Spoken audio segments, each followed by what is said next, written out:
Itatanong ko lang po sana yung pakilinaw lang po yung Hebreo 2:9. Parang kumokontra po yung 1:4. 2.9 ng Ebreo sa kontra sa 1.4. Apo. Basahin natin yung 2.9.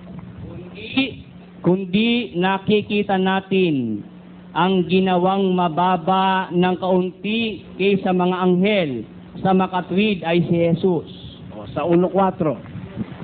na naging lalong mabuti kaysa mga anghel, palibhas ay nagmana ng lalong marilag na pangalan kaysa kanila. Ayun. Si Jesus ginawang lalong mabuti kaysa mga anghel. Bakit? Ando naman yung dahilan sapagkat nagmana siya ng lalong marangal na pangalan kaysa sa kanila. Kagaya ng pangalan ng mga anghel. Mikael, Michael, the Archangel, si Gabriel, o ano pang pangalan. Yung kay Kristo, Jesu Kristo. Mas marangal ang pangalan ni Jesus Christ kaysa sa mga anghel.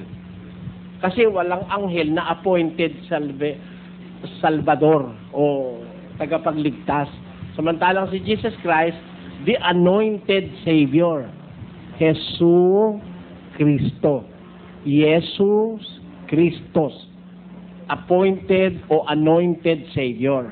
Ang mga anghel walang tagapagligtas Kaya mas magaling yung pangalan ni Kristo.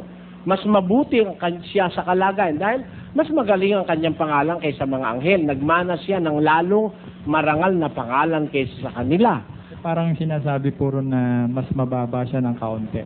Di puntahan uli natin ang 2.9. Kundi nakikita natin ang ginawang mababa ng kaunti kaysa mga anghel. Ang ginawang mababa ng kaunti kaysa mga anghel. Alin yung ang ginawang mababa ng kaunti kaysa mga anghel? Tuloy. Sa makatwid ay si Jesus, Na dahil sa pagbata ng kamatayan ay pinutungan ng kaluwalhatian. kaya siya ginawang mababa ng kaunti sa mga anghel.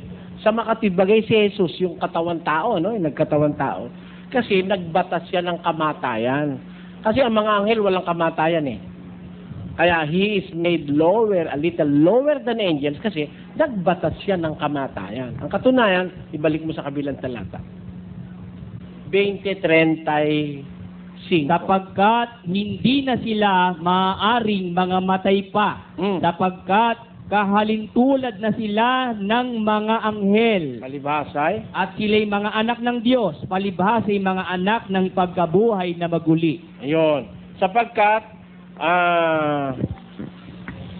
hindi na sila mga mamatay pa, magiging kahalintulad na sila ng anghel sapagkat sila'y mga anak ng pagkabuhay na maguli. Kaya yung salitang ginawa siyang mababa ng kaunti kaysa mga anghel, yung kasing kanyang katawan tao, yung Jesus na nagkatawan tao, dumanas yun ng kamatayan.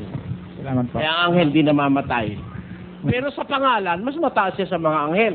Miski sa kalagayan, in the total being of Jesus Christ, mas mataas siya sa anghel. 1:5, Hebreo.